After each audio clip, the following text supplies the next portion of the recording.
सूचना देने के लिए बुलाओ है यहाँ। आज मैं कान्हा के पीछे पीछे बन गई थी।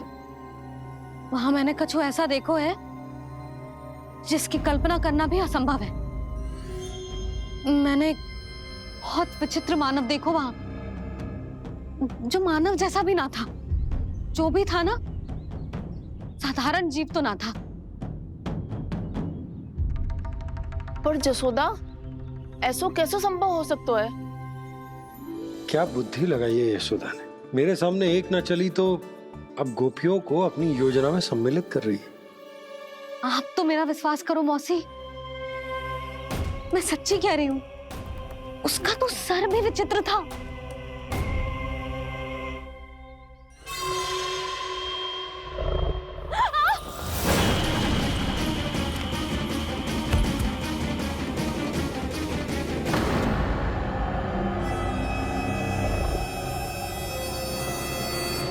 मैं असुर ना हूं रानी भाभी, मैं तो बंसी हूँ।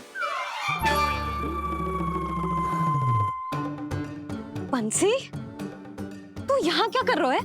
रानी भाभी, कान्हा ने ये पोटली और मटकी देके भेजो है ताकि आपको पता चल जाए कि उन लोगों ने भोजन कर लिया है और वो सब सुरक्षित भी है।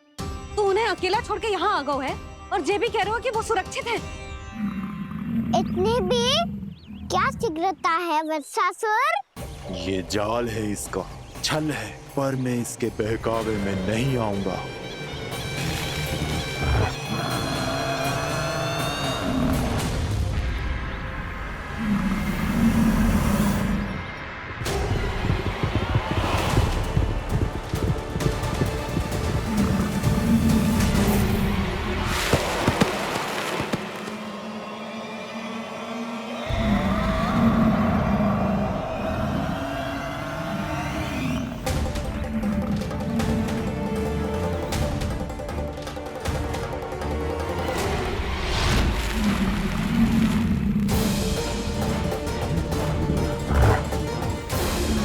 कब तक बच पाएगा तू?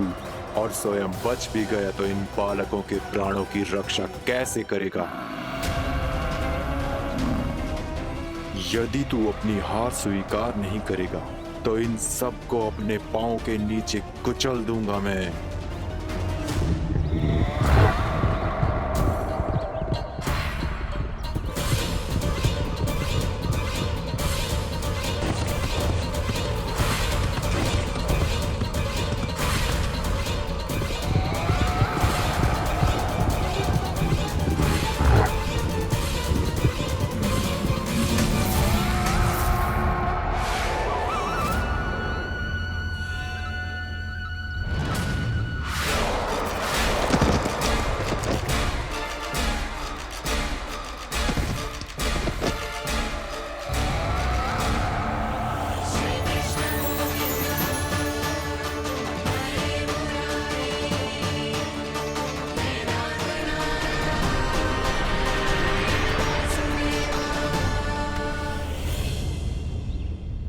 उलझन में क्यों प्रमिला?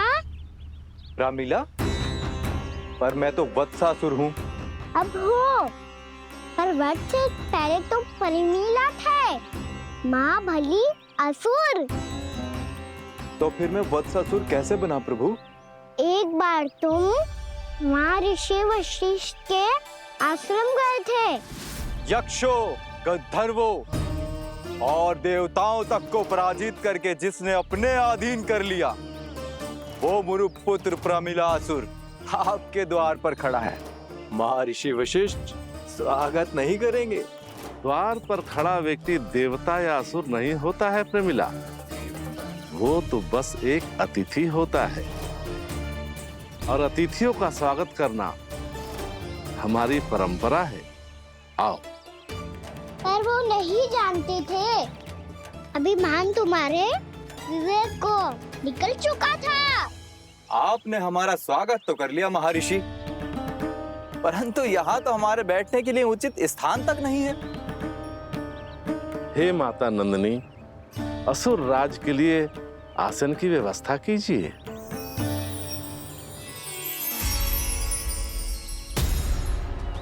विराजिए असुर राज।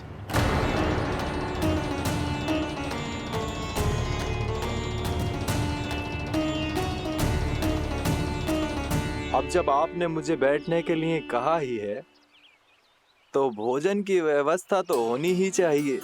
अतिथि तो ईश्वर स्वरूप होते हैं प्रमिला, और उनकी इच्छा पूरी करना हमारा कर्तव्य है। हे माता नंदिनी, मेरी विनती स्वीकार करें।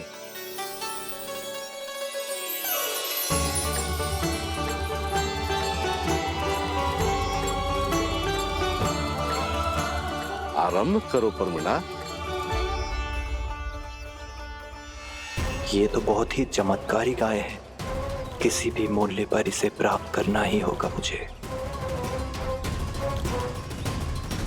फिर तुमने ऋषि वशिष्ठ से नंदिनी को पाने की योजना बनाई और कुछ ही दिन के बाद ब्राह्मण का रूप लेकर उनके आश्रम पहुंच गए। कहिए ब्राह्मण देव, मैं आपकी क्या सेवा कर सकता हूँ? महर्षि वशिष्ठ के आश्रम आया हूँ। रिक्त हाथ वापस लौटना तो संभव ही नहीं है।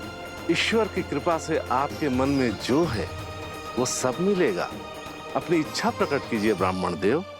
तो महर्षि, ये गाय मुझे दान में दे दीजिए। गाय मुझे दान में दे दीजिए। किस सोच विचार में पड़ गए महर्षि? क्या आप ब्राह्मण की इच्छा पूरी किए बिना ही उसे आश्रम से लौटा देंगे? किंतु इस ढोंगी के कुचक्र में मत फंसिए महर्षि। ये ब्राह्मण नहीं, असुर प्रमीला है, जो छल में मुझे आपसे छीनने आया है। छल? मेरे साथ छल करता है दुष्ट? तुझे इस कपट का दंड अवश्य मिलेगा। माता नंदिनी, इसके कुकर्म का फल दीजिए। तूने एक दिव्य गाय को पाने के लोभ में अपना वेश बदला था। अब मैं तुझे श्राप देती हूँ, तेरा वेश सदा सदा के लिए बदल जाएगा। इसी क्षण से गाय का बछड़ा अर्थात वत्स बन जाएगा तू वत्सासुर। बन जाएगा तू वत्सासुर।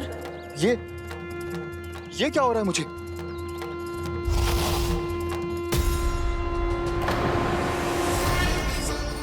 मेरा स्वरूप?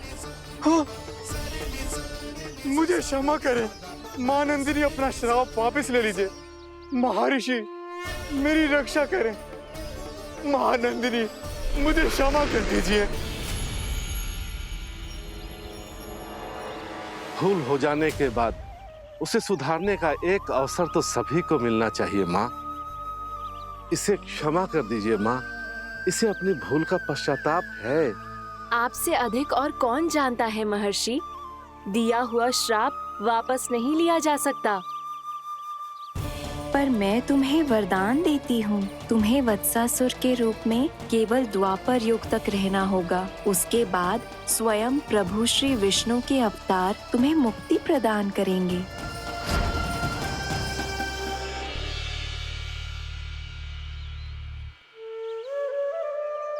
मुझ जैसे मूर्ख अभिमानी दुष्ट को भी आपने मुक्ति प्रदान की प्रभु। जब भी किसी को अपनी भूल का आभास होता है, वो उसी क्षण क्षमा पाने की योग्य बन जाता है। और जिसने वर्षों तक पश्चाताप भी किया हो, उसके लिए तो मुक्ति का मार्ग भी सहज खुल जाता है।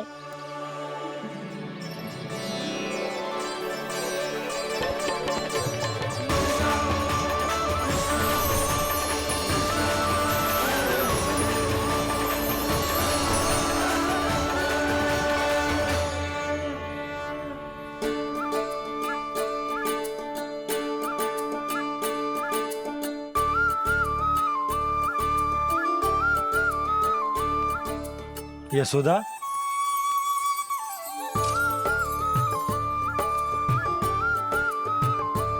यशोदा, कुम्हार के यहाँ से दीपक ले आए हूं। हर बार की भांति इस बार भी पूरा गांव दीपों से जगमगा उठे हो। वृंदावन में जे हमारी पहली दीपावली है और जे हम बड़ी धूमधाम से मनाएंगे। रानी भाभी, तोरण के रूप में जे टांग दो दौर पे। हाँ, टांग दी। अरे ठहरो, बंसी, जे तोरण थोड़ी ना है। तोरण तो आम के पत्तों और गेंदे के फूल का बनता है। जे किसने कही तुझे ऐसे टांगने के लिए? तोरण क्यों टांगते हैं पता है?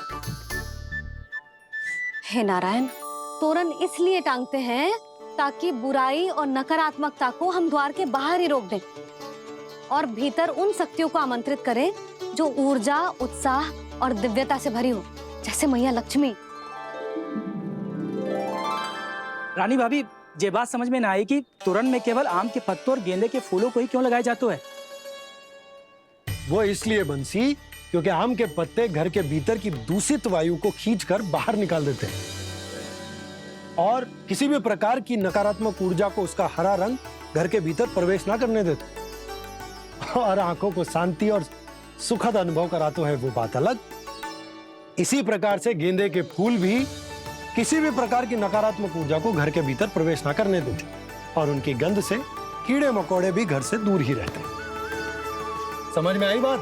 जी समझ गए हो। हाँ तो समझ गए हो तो जा ना, शीघ्र आम के पत्ते लेके आ जा।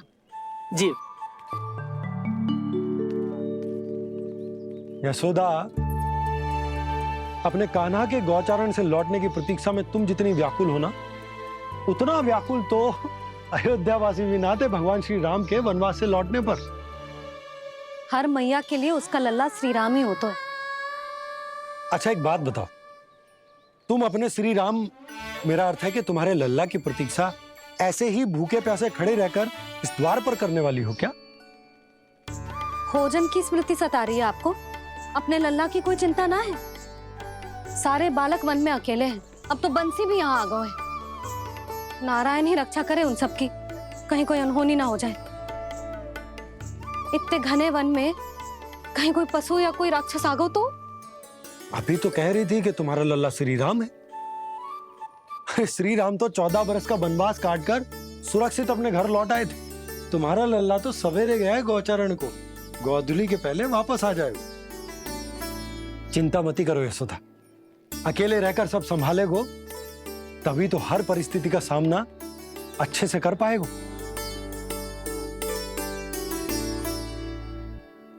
कान्हा,